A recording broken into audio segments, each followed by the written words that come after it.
آرومتر.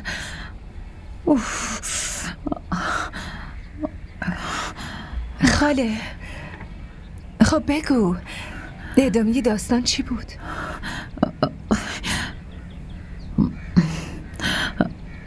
چند روزی به ازدواج مبشر خان و آبجی سکینه مونده بود. اون سال زمینای مبشر خان محصولات خوبی داشت. وقت فروش محصولات رسیده بود. اون روز ایستاده بود و داشت به محصولات نگاه میکرد.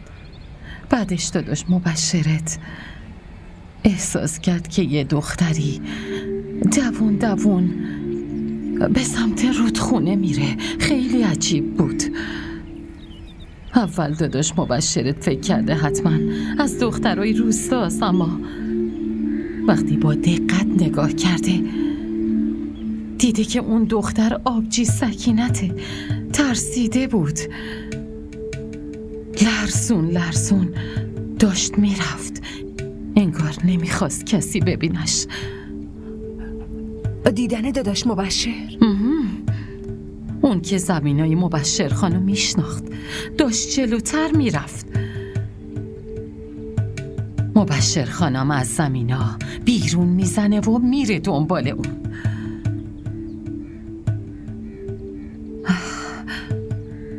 آبجی سکینه هم داشته پشت سر خودشو میدیده که کسی دنبالش میکنه یا نه. اون وقت کنار رودخونه یه باغ مخفی وجود داشته. از اون باغ مبشر خانو دیده که ماشین آقام اونجاست.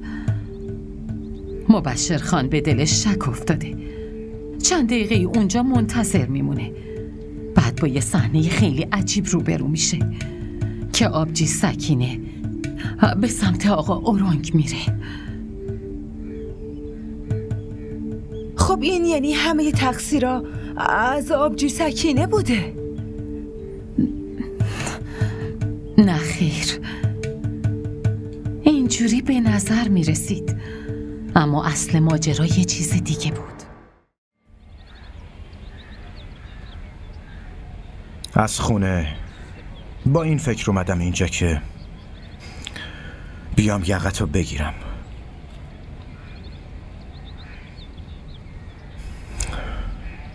اما با دیدن اوضاع بد خونت خب دلم میخواد تو بیای یقه منو بگیری مبشر. از شهر اومدی نه؟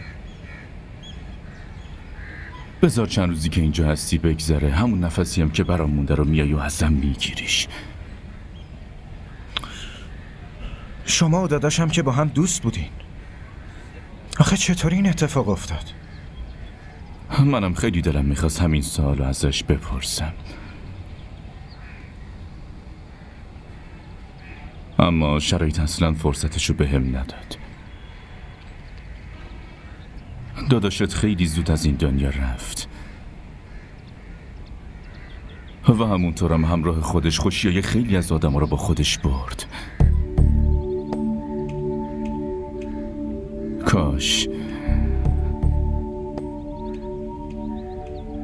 کاش فقط تو اون روز لعنتی می اومد و منو تهدید می کرد و می رفت. اصلا با اسلحه بدون گلوله می اومد. اون وقت امروز برای جواب دادن به سوال من و تو زنده پیش ما نشسته بود و جواب میداد. زمین منو که نتونست بگیره، اما بازم جونشو به خاطر زمین لعنتی قربونی کرد. اون همه چی رو ازم گرفت و رفت.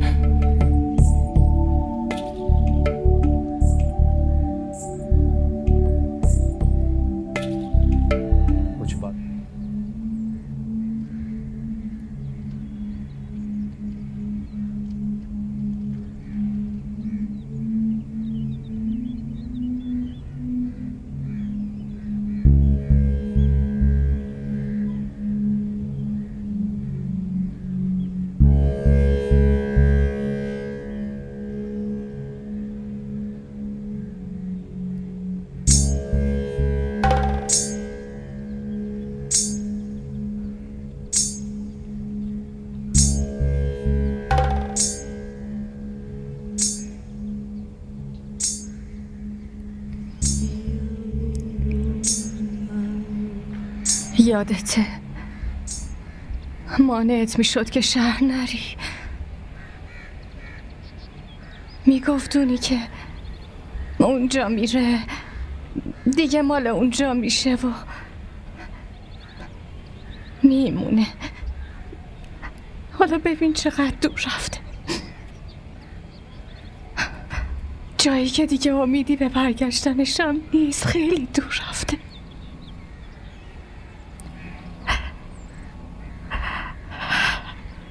کاش به جای اون روی من از دنیا میرفتم. اینجوری نگین زن داداش. شما باید عمر طولانی داشته باشین. باید سایتون بالا سر 3 بچه باشه. بلال و جلال تنها پسراتون نیستن، منم پسرتونم. آره والا، تو که دوست داشتنی ترین پسرم.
چی رو داری میبینی؟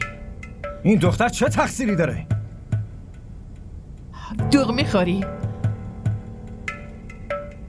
شیما برای شاسیب دوغ بیار. من دوغ نمیخوام. بخور، عصبانیتت آروم میشه. ازتون یه چیزی پرسیدم. تو خونه مبشر رفته بودی؟ شما از کجا فهمیدین؟ از من چیزی مخفی نمیمونه، چون دشمن داریم. راستش فرستاده بودم مراقبت باشن، گرچه کسی جرأت نداره بهت چپ نگاه کنه. من خودم یه چیزایی رو فهمیدم. تقصیر از خود داداش اورنگ بوده.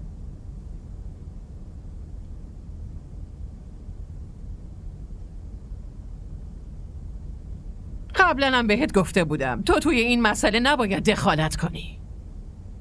تو باید آدم بزرگی بشی. چی بهش میگن؟ آهان دکتراتو بگیری. با جهانزیب حرف زدم، گفت برات یه کار دولتی هم پیدا میکنه. من چند بار بگم نمیخوام کار دولتی بکنم. کی بهت میگه کار کن پسرم؟ تو ارباب میشی، ارباب.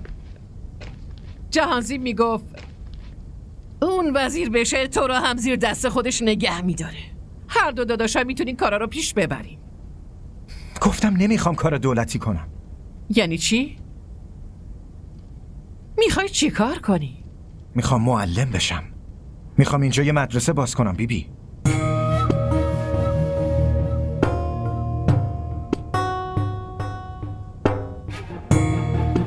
تو دشمن ما شدی؟ آخه این کجاش دشمنیه؟ میخوای معلم بشی؟ میخوای بچهای زیر دستامو درس بدی؟ اطاعت کردن که به کنار، حتی دیگه بهمون سلامم نمیدن. کافیه، همین که گفتم. تو همون کاریو میکنی که من میگم.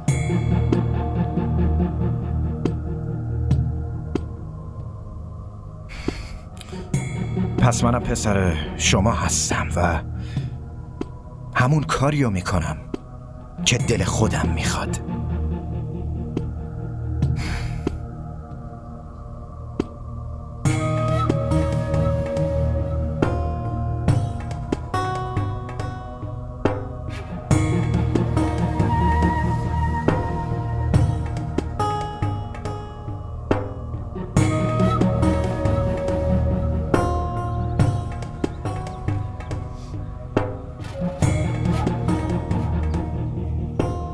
سلام داداش.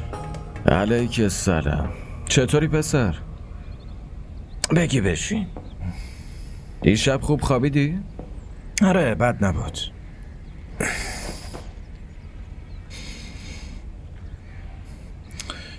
خوب شد اینجا دیدمت داداش. میخوام یه حرف مهمی باهات بزنم. بگو. ببین هر اتفاقی که افتاده خوب نیست. من قبول دارم و خیلی هم از مرگ داداش و رنگ ناراحتم.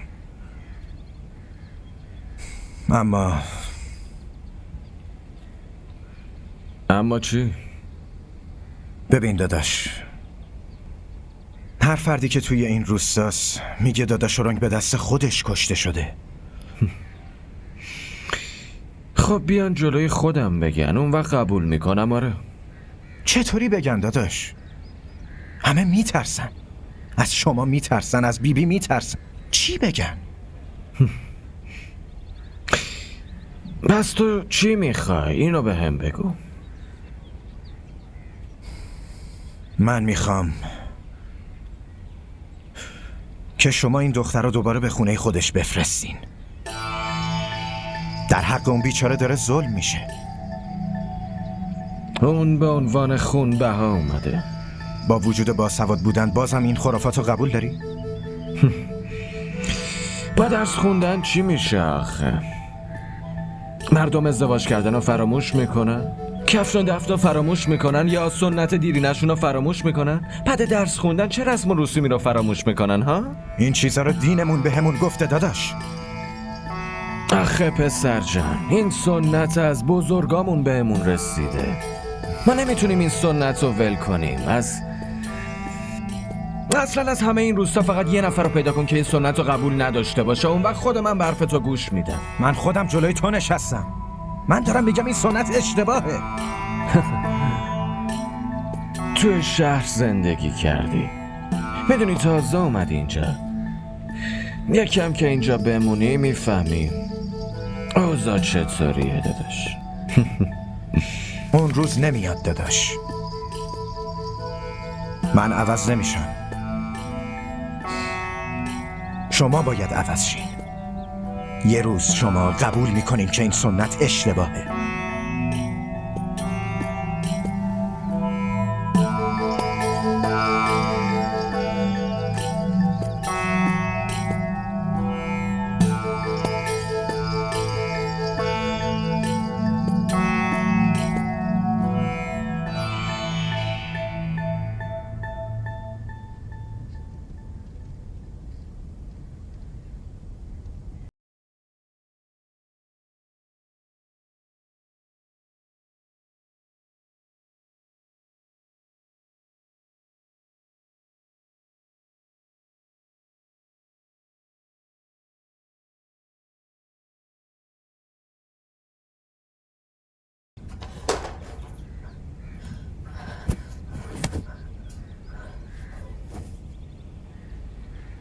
من براتون این پمادو آوردم.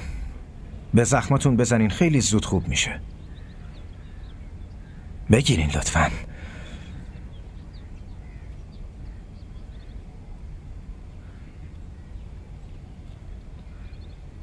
من دیگه میرم.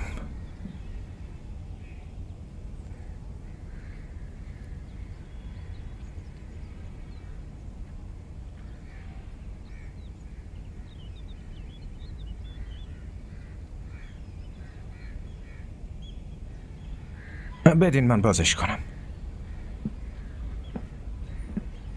بدین من. بدینش به من.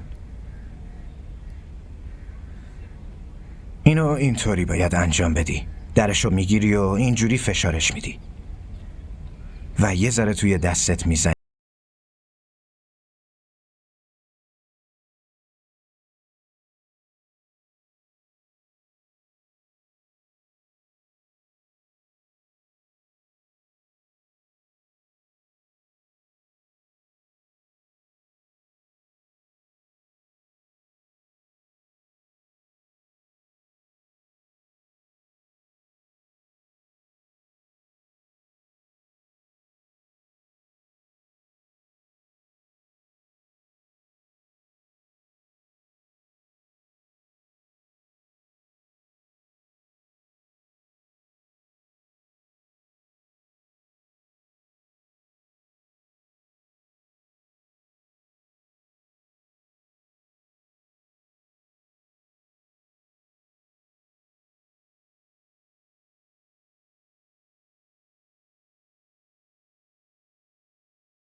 سلام آقا.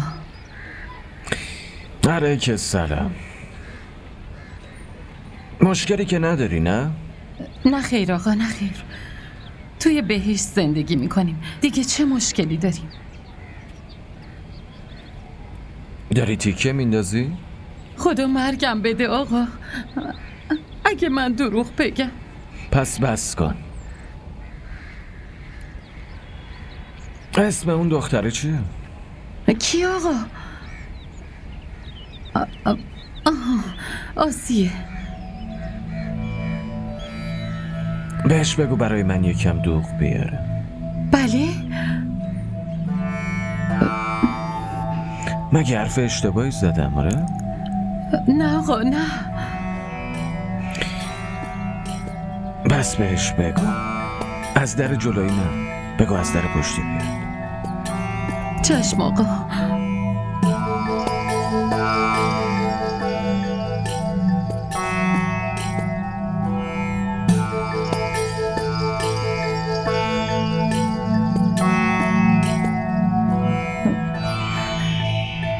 آسیه دخترم،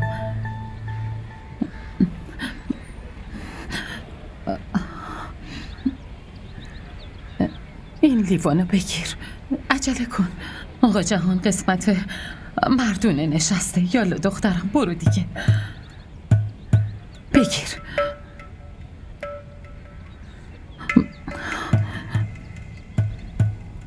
زود باش، عجله کن.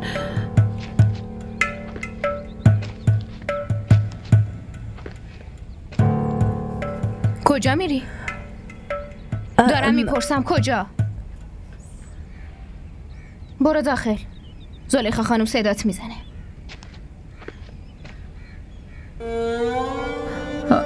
برو عزیزم. میای یا نه؟ زلیخا خانم اومد.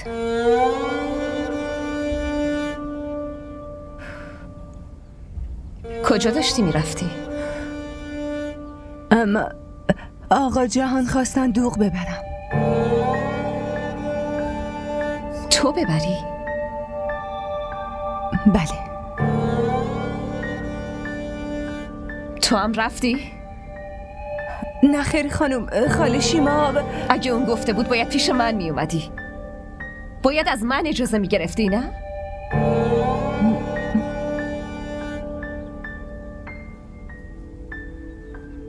یالا معذرت بخوام. بله.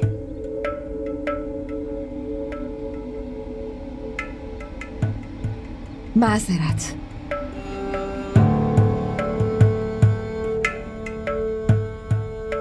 زلیخا خانم منو ببخشین، دیگه این اشتباه تکرار میکنم. برو گوش کن. دوغ رقیق کردی؟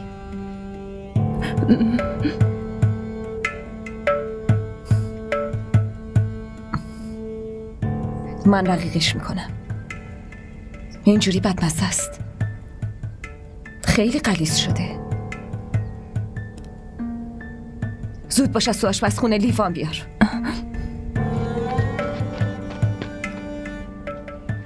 آسیه کجا داری میری دختر؟ خاله شیما میرم لیوان بیارم. حرفمو گوش کن دختر. ای بابا.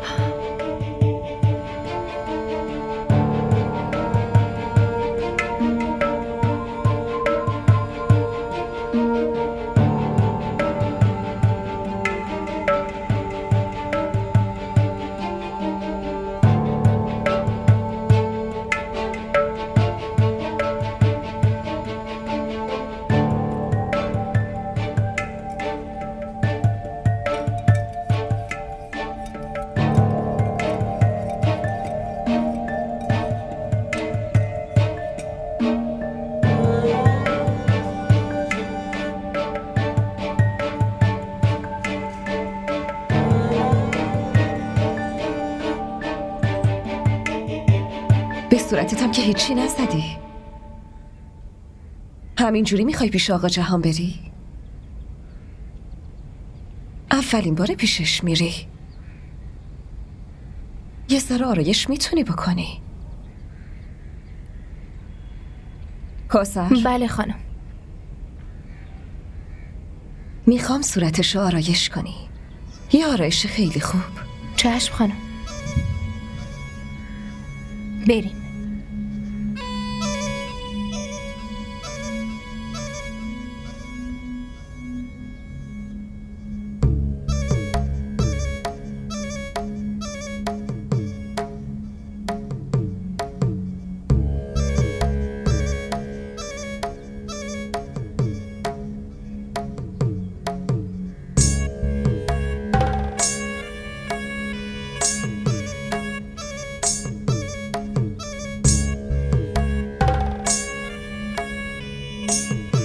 بفرمایید.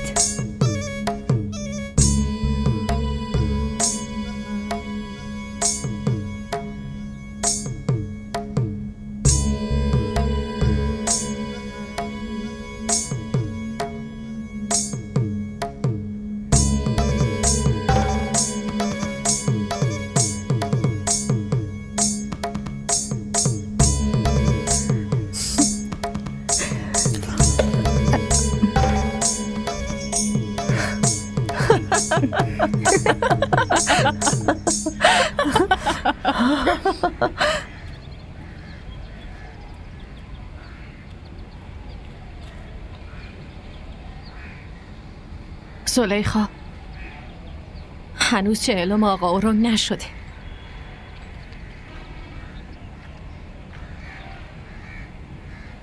برو کوثر. چشم خانم.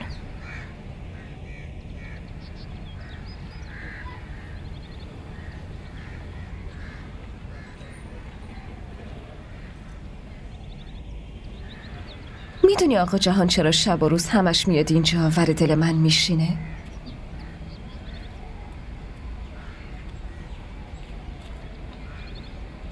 به این خاطر نه که من براش غذا میپزم.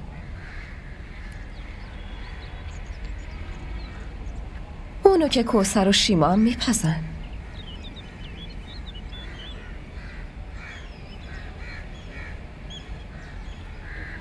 من فقط خودم رو آراسته میکنم و کنار شوهرم میشینم.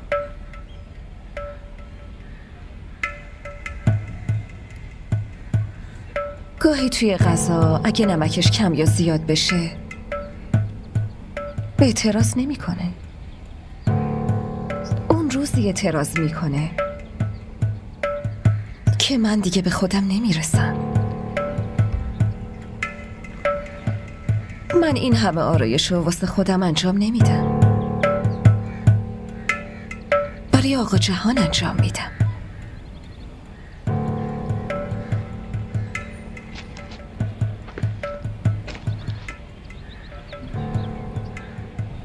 زخم دلو باید توی دل دفنش کنی. اگه رو صورتت ظاهر بشه همون اتفاقی میفته که برای تو میافتاد. ناراحت نشو. تو اگه آرایشم بکنی برات هیچ فرقی نمیکنه. آقا اورنگ دیگه زنده نیست. تو باید تمام عمر تو بیوه اون باشی.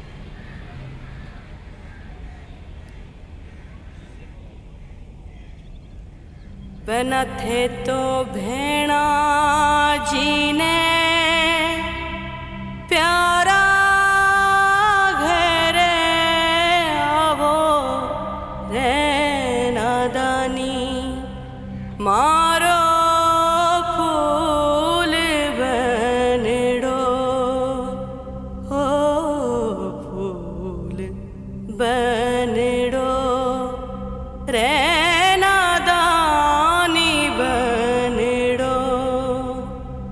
बना थे तो भेणा जीने प्यारा घरे आवो रे नादानी मारो फूल बनड़ो हो फूल बनड़ो रे नादानी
آوردم.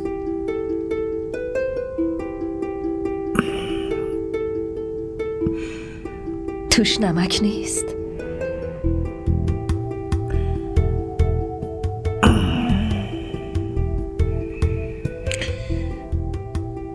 تو دوغو فرستاده بودی؟ کدوم دوغ؟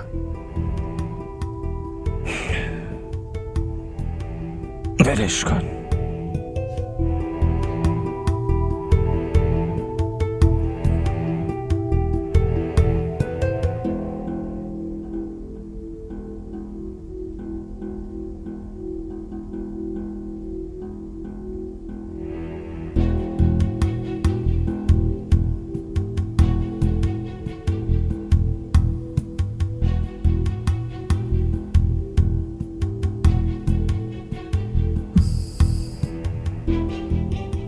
چرا اینجوری نگاه میکنین؟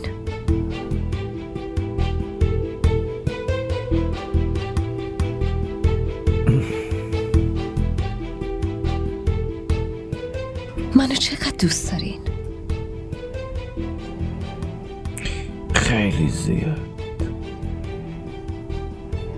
واقعا؟ شک داری؟ نه. آفرین عزیزم.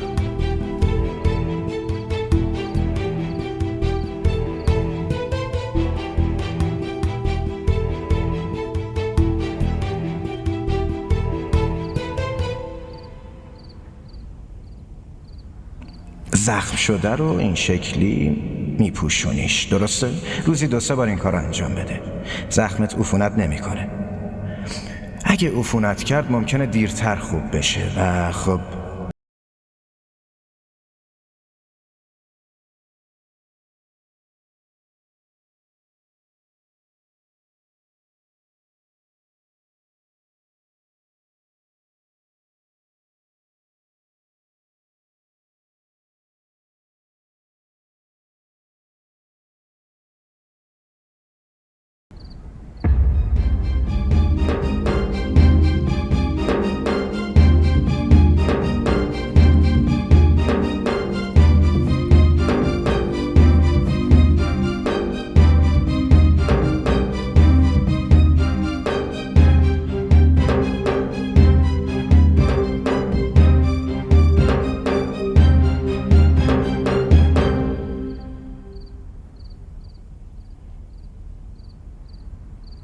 شیما؟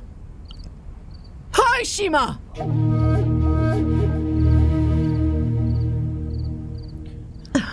بله خانم جان، بله. زود بگو ماشین رو روشن کنم. این وقت شب؟ چیه؟ مگه این وقت شب چشه؟ یالا سری. چشم خانم.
زندگی رو برام جهنم کرده بود.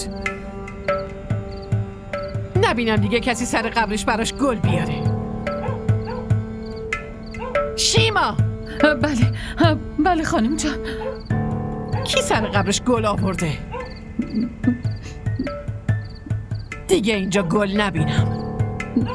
چشم خانم جان.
ساکت باش. بیا اینجا. بیا.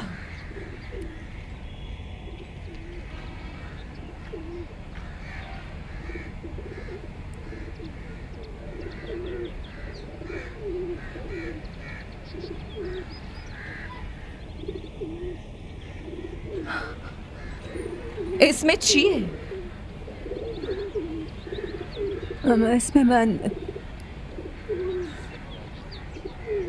اسم من آسیه است. آسیه.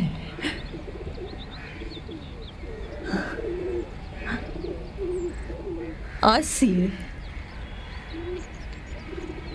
اسم تو عوض کن.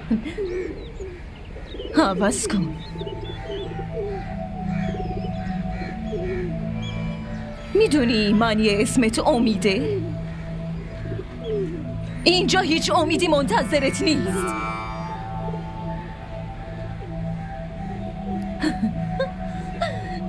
توی این خونه اسم همه زنها اشتباهه.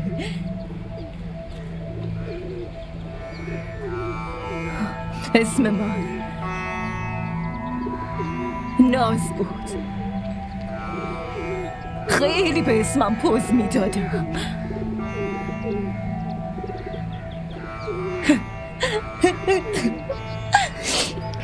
هیچکی نازاش ناز کنم. هیچکی.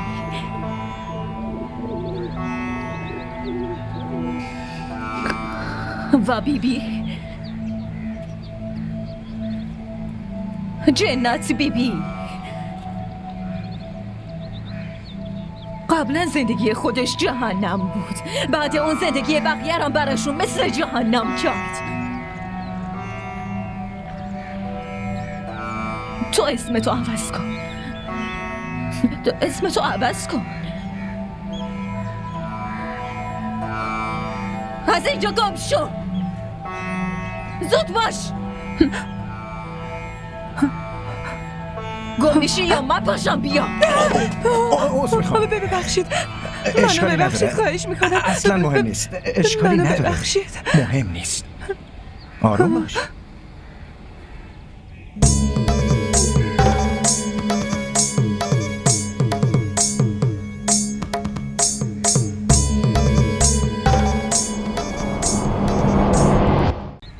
زن داداش هیچ وقت نمیذاش کاری کنم.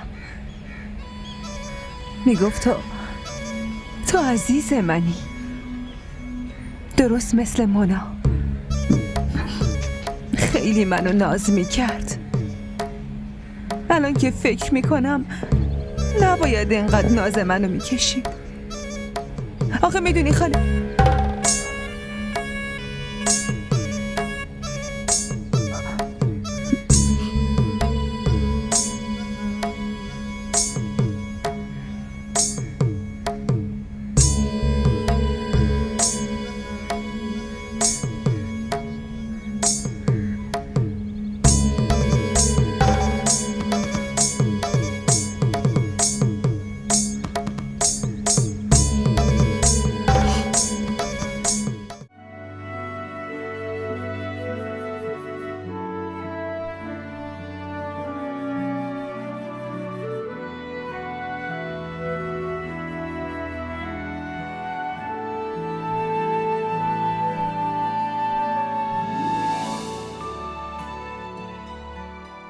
DDTV ارائه کننده بزرگترین سریال های درامای ترکی، کره‌ای، پاکستانی دوبله شده به فارسی می باشد. لطفاً سابسکرایب کنید و عضوی از خانواده ما شوید.